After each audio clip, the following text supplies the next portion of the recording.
From the weakest situational powers to the absolute anomalies that break the laws of physics, these are the 15 most important curse techniques in Jujutsu Kaisen, explained and ranked. Starting at the very bottom, we have Momo Nishimiya and her tool manipulation. Even though she's a third-year student, her curse technique is actually very basic. Tool manipulation allows her to telekinetically control her broom. It sounds simple, but it gives her something you don't see very often in Jujutsu Kaisen, which is flight and high-speed scouting. For example, during the night parade of 100 demons, she was the one calling out the positions of cursed spirits for her fellow classmates to exercise. That said, she's not built for higher-level fights. Most of her abilities are geared towards support, and while she can use her broom to generate powerful gusts of cursed energy, the scale just isn't there for a 1v1 fight. I guess you could say Momo knows her limits and plays her role well, but inherently, the technique caps out very early. Moving on to number 14,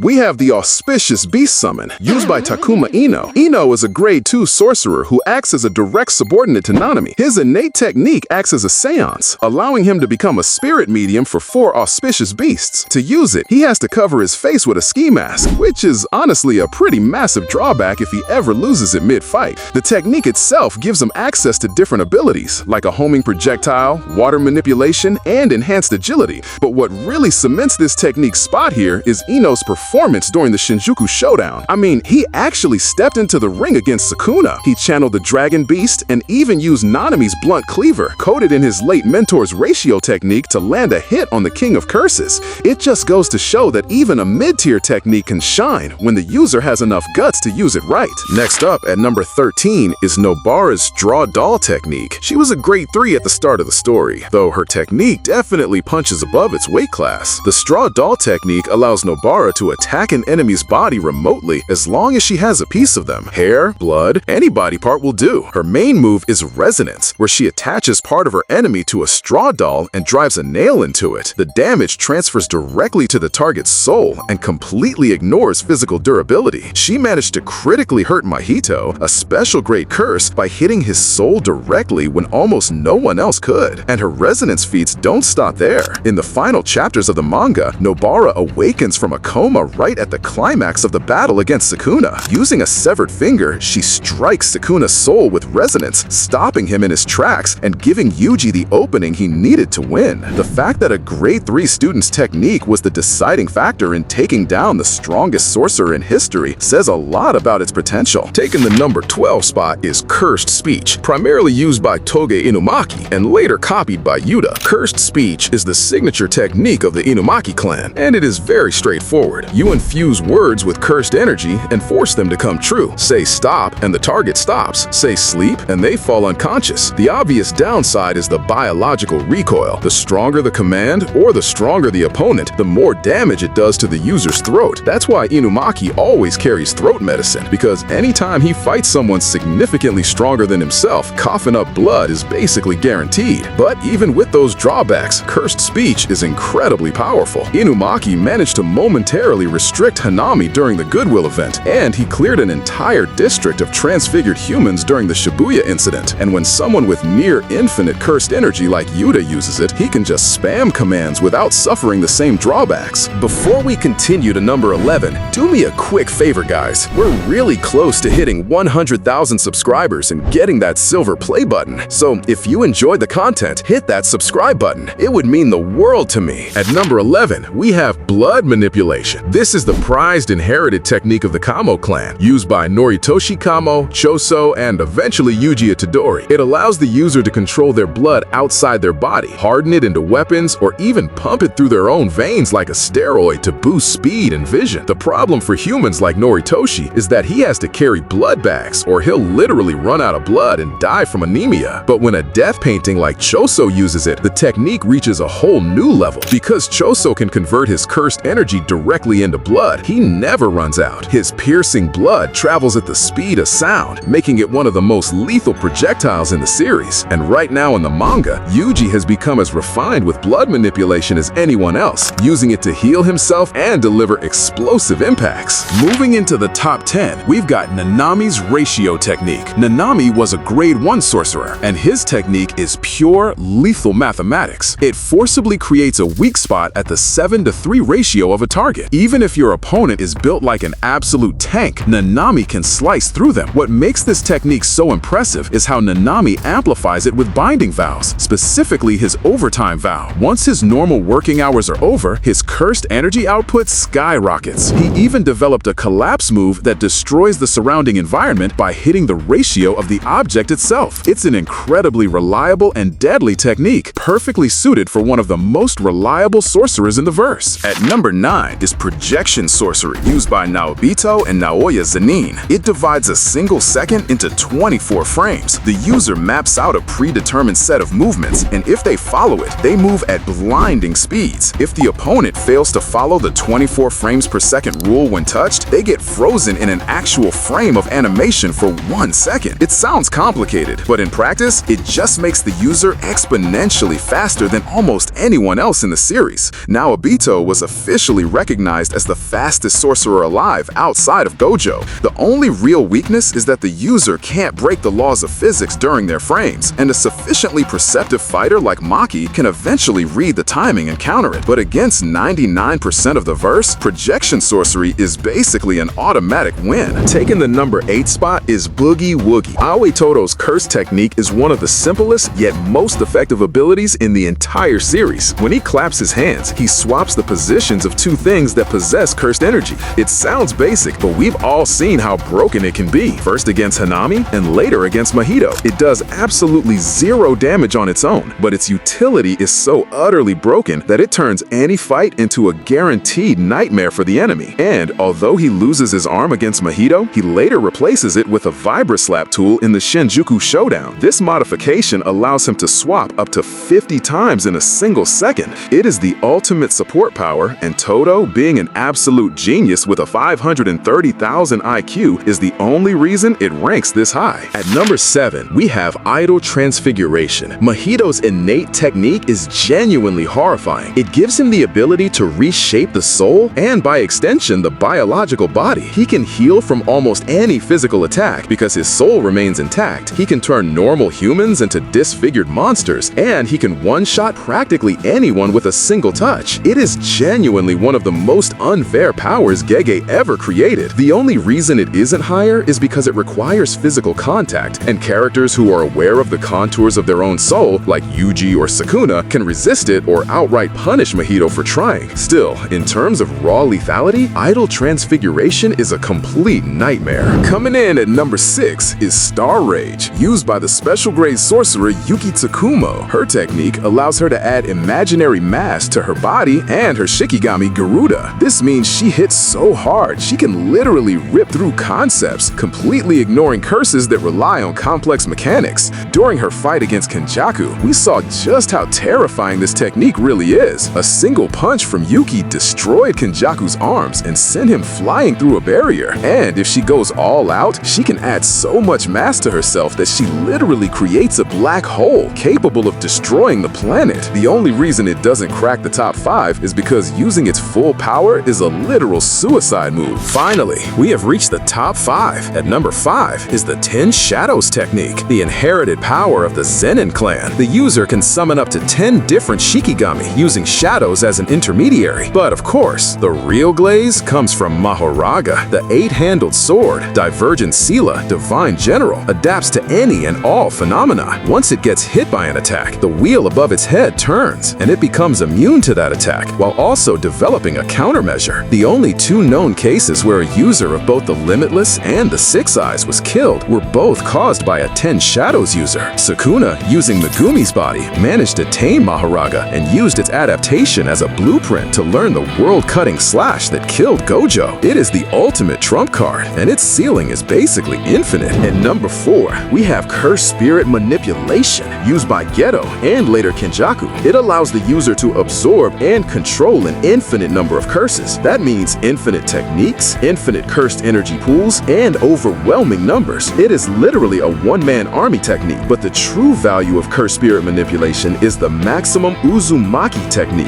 Geto used it just for raw destructive power, but Kenjaku revealed that when you use Uzumaki on a semi-grade 1 curse or higher, you can permanently extract their curse technique. That's how Kenjaku gained Idle Transfiguration and launched the Culling Game. The sheer versatility and scaling of this technique technique makes it one of the most dangerous powers in existence. Taking the number 3 spot is Yuta's copy. As a special grade, Yuta has always been portrayed as Gojo's successor. His innate technique allows him to replicate other people's curse techniques as long as Rika eats a piece of them first. Thanks to her, Yuta has copied just about every broken technique you can think of. We're talking curse speech, sky manipulation, angel's technique extinguishment, Sukuna Shrine, and even Kenjaku's brain transplant. All of that is topped off with his domain expansion, Authentic Mutual Love, which allows him to wield any of his copy techniques without restriction. To put it simply, copy turns Yuta into the ultimate Swiss Army knife of Jujutsu, giving him an answer to literally any problem. Now we are down to the top 2, and at number 2, we have Sukuna Shrine. Cleave and dismantle sound simple. They're just invisible cutting attacks, but the sheer output and lethality make it terrifying. Dismantle is a standard slashing attack, while Cleave physically adjusts itself to the target's toughness and cursed energy level, meaning Sukuna can one-shot practically anything in a single strike. And when Sukuna uses his open barrier domain expansion, Malevolent Shrine, he doesn't just cut targets, he turns entire cities to dust in seconds. Add the world-cutting slash that he learned from Mahoraga, an attack that targets the space and existence of the world itself rather than the physical body, and Shrine becomes a technique of pure, unadulterated violence. It doesn't require a genetic trait to function, it just requires complete mastery of Jujutsu. But coming in at number 1 is Limitless. Gojo's inherited technique brings the mathematical concept of infinity into reality. You literally cannot touch him because the space between you and him infinitely divides. Combine that with Blue's magnetic attraction, Red's explosive repulsion, and Hollow Purple literally deleting matter from existence, and it is the perfect defensive and offensive technique. Yes, Limitless is essentially useless without the 6 eyes because it consumes too much energy. It requires winning a generational genetic lottery just to function. But when we rank these techniques at their absolute peak potential, nothing tops a fully realized Limitless user. The sheer dominance Gojo displayed throughout the entire series, treating special grades like actual children, proves that when Limitless is active, the laws of the universe simply bow to the user.